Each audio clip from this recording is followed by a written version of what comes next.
All right, everyone, the daily tarot in the bi-weekly tarot video, so 15 cards will be laid out. This is my second time recording it, and I don't want to take up almost 3 minutes, yapping. So I already set the intention before about connecting to God, spirit guides, ancestors. I'll be reading this as a personal reading first, and then I'll say personal reading. Personally, it could mean this, and then at the world at large, we could see this. All right? Okay, so setting the intention for February 1st through 15th, 2021.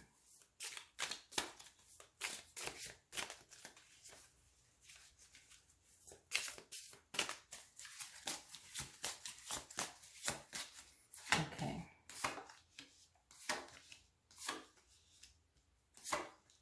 So that's 5 right here. So first, we look like we have the 2 of Swords, okay? Or rather, 4 of Swords.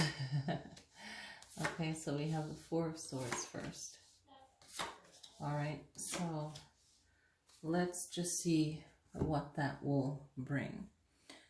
Okay, so the 4 of Swords, starting off the week, it is representing some kind of stability, or starting off the week in some kind of stability that is needed, okay?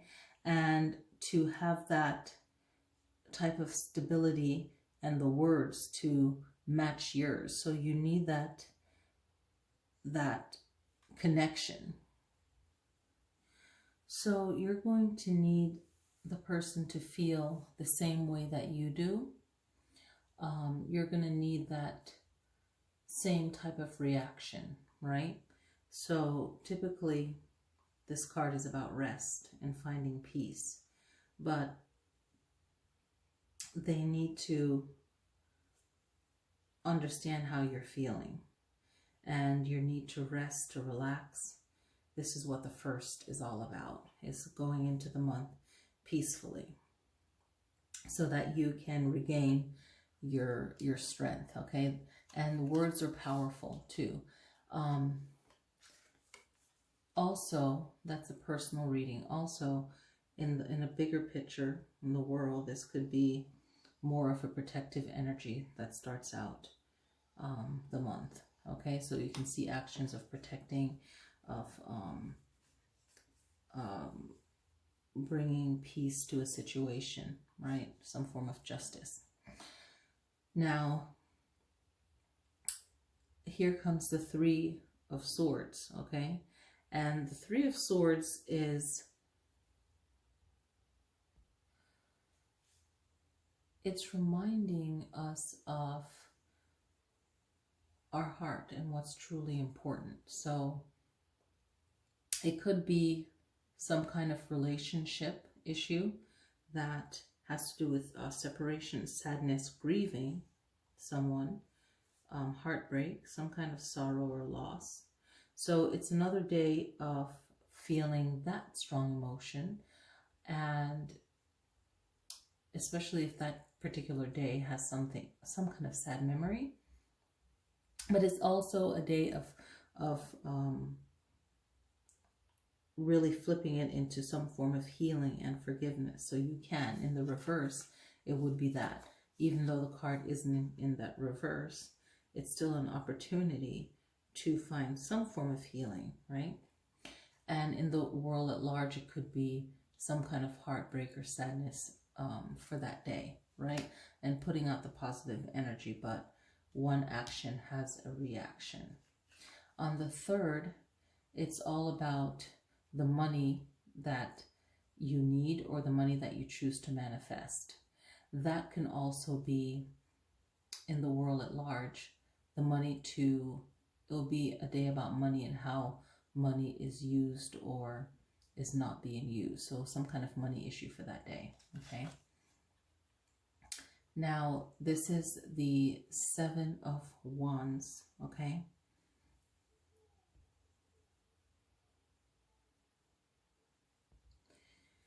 And this is about feeling the need to protect yourself, right? Protection. needing to shield yourself, maybe standing up for yourself or defending yourself or protecting what you feel is yours, right, or your territory. So this can also represent in the day, in the world at large, some kind of protective action. On the 5th, it's about foreseeing and looking ahead. Maybe a day for planning for you to see where you need to go, what you need to do different in the world at large. And planning ahead, see where you're going, right? Well, the world at large, but seeing where you're going as far as what you need. So back to the personal, seeing what you need, where you need to go, because even though this card is not really thought of as planning ahead, it's her way of not showing that. But planning ahead for yourself is needed, right? With all the actions adding up, it's a more feminine energy of seeing what can grow from the situation, looking at it in a creative way, looking at the abundance that can be manifested that day, right? And it can be very nurturing, right? So this planning ahead that is needed to get you to the state of the Empress. In the world at large, it would be showing that there's more things to come. It's a fruitful day. So whatever is lacking will show itself in showing up or having some kind of date that things will be working out. Okay. So now on the 6th is the 10 of Wands. And this card is letting you know that whatever is worrying you, it's time to, you know, let it go. It can be very stressful. Maybe doing more than you need to do. So on the 6th, it will be a day of realizing what you're struggling through. And if you have a goal, then great. Sometimes this card is great for if you have a goal and you know that you're doing what you need to do. But if you're overdoing it, it's the time to stop and to, you know, relax. The 6th can be a day of a lot of activity. We could see it as maybe people working together, and it can be a day of seeing how one person is using their energy, but their energy is being used solo by themselves, but it represents a group effort. So that can be both good or bad, right? And then the 10 of Swords. So we got these 10, and these 10 all break down to 1. Leadership, group effort. So it's all positive, but a positive can be used into a negative. So we're hoping for the positive, right? So the 10 of Swords is the words, where the 10 of Wands is fire. So on the 7th, it's more of a 10 of Swords energy. And with this card, we know that it represents feeling betrayed, okay? Feeling that you don't have the support you thought you did. So the card technically means being betrayed or some form of destruction or collapse or bitterness, you know, some kind of ruin, right? It's a complete dead end to a situation, maybe feeling like the victim, feeling hurt, betrayed. And this is a way of seeing, what are you saying? So there was this quote that I was looking at the other day, and I don't remember how it goes, but I can't remember if it's a Buddha quote or a Confucius one, but it's about, you know, not really speaking too much. Like, you can't betray yourself if you're meditating or in prayer or something along that lines. If I remember it, if I find it, I'll put it in the comments. But it's about working through. Usually when you get to the 10 of Swords, you are kind of giving your power away, or maybe talking too much is a sword, is giving out too much information or being too trustworthy. And it's not the fault of the person that's experiencing the Ten of Swords. It's a learning experience. It's not a put down kind of thing, right? It's kind of like not being wise enough to know better. In the world, you can see this as some form of betrayal or angry action. All right. On the 8th, it's about the King of Wands. And this is making things possible, making the impossible possible. It's about finding your inner strength, your inner fire, leading yourself, having a vision for yourself, and taking control of your actions and the situation. In the world at large, it could mean the same things, but sharing words of optimism and leadership, especially if the day has been super negative. It's a day of reassurance. The Tower card is on the 9th. And of course, we know the Tower means complete destruction. This card is about something that, when this happened, it's like something has been prolonged for a long time, or you've been feeling like, hey, this is a problem that we need to solve, and we just haven't solved it. And then by not taking the action in the nicest way possible, or in the smoothest way possible, then the problem grows and becomes bigger. And that's when you have this card.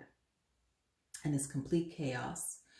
So if there's something that you need to end in your life, it's best to end it, whether it's a job or a situation, but do it in the nicest way possible and sooner than later. So doing it before the 10th, if there's a positive change that you know you need to make, especially if you're under a lot of stress and you're feeling used or angry, or you're just feeling mistreated or just wrong, like this card always pops up. In the world, in the day, this is like crazy. Okay, this is total destruction. This is, just a sudden chaotic trauma, all right, and change. Then we have, following up, the Devil card for the 10th. Personally, this can be overcoming anything that has taken you over, whether it's a belief or abusing yourself, just overindulging in something that is not healthy for you, right? And it could be also being seduced by the material world, physical world, allowing your fears to dominate you. And then you're caught up in this type of cycle of just craziness, right? And this is a moment also to realize where you're going, that is your own downfall, and you're not in control of your true power, because you have a lot of power. In this card, there's a lot of power, but it's not being used maybe in the best way. So there's some form of obsession or feeling powerless, or being led to believe you're powerless and limiting yourself. But and then you have to kind of, it could be a turning point of realizing that, or continue in the most revengeful way or negative way. In the world at large, this can definitely mean taking away someone else's way to live happily or freely or safely, right? Taking away someone's control and power. So we'll see that in the day. Okay, so let's do the other 5 days. So with the other 5 days, we have on the 11th, we have the Wheel. So whatever you're going through, this is your destiny, this is your fortune, could be your luck. Okay, so whatever you're going through, this card represents good things that's happening to you that finally pans out this day, or you claiming your power after experiencing the Devil card, right? So seeing an increase in abundance, in success, in luck. It's your opportunity to really flip it in a positive way. Okay, it's a change of a new cycle.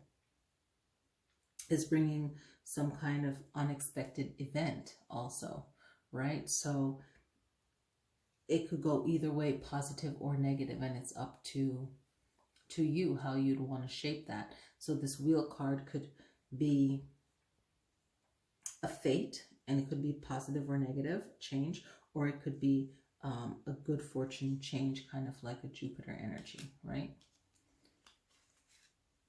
So these are the cups. So this is 6 of Cups. This day can bring about within you memories. It could bring about nostalgia of the way the world used to be or your life used to be. It's a thought and emotions of comfort for you, and that brings you pleasure. So it's a day to kind of escape reality and think of fun things. Think of maybe, hopefully you had a past of someone caring for you, or a place that you felt safe and protected.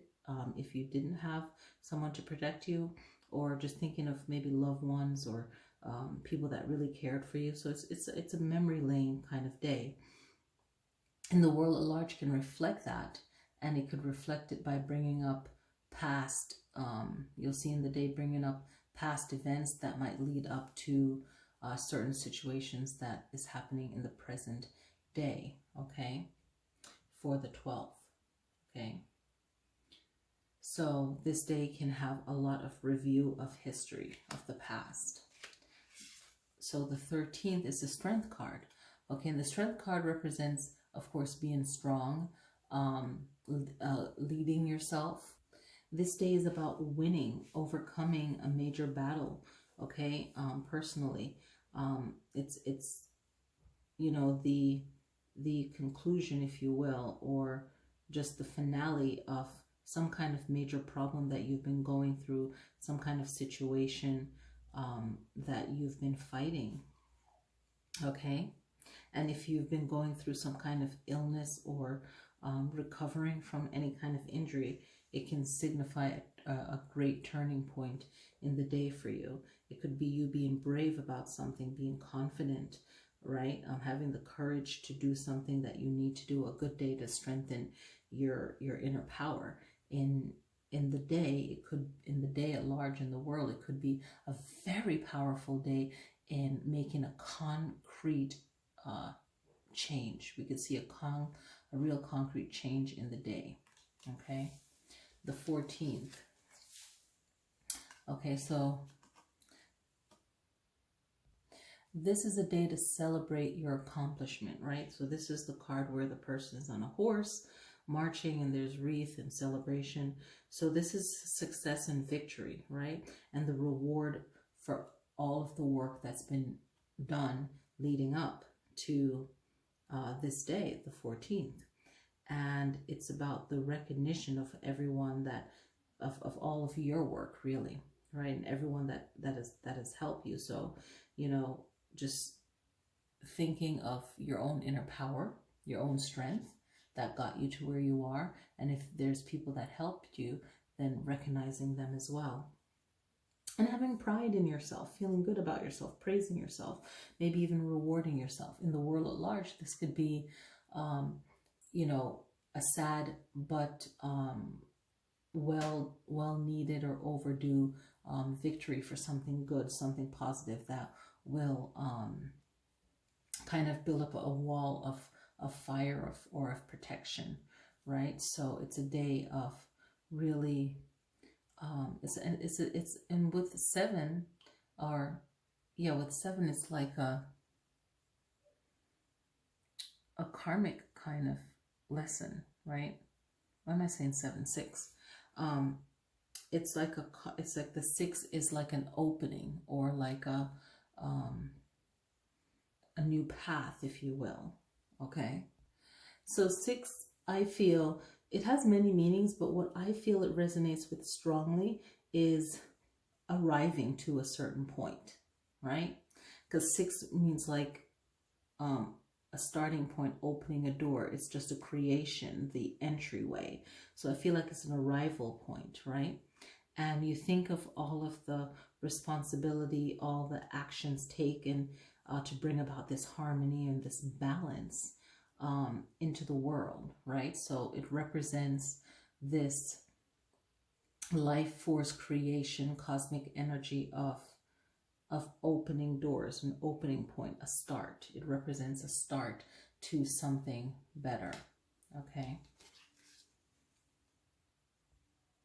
So even though there's been a lot of trials throughout the 1st through the 15th, the 9 of Wands is a fire energy. And just because you accomplish something doesn't mean that you won't still have to fight for maintaining that positivity or that safety and assurity that you've created. So within your own personal life battles, this is the discipline, the organization, the order that you bestowed on yourself, that you grew within yourself, developed within yourself for your own stability, for you to arrive to this 9 of Wands. It's like you've been through the battle, you've been through feeling tired, weary, and you're still standing, right?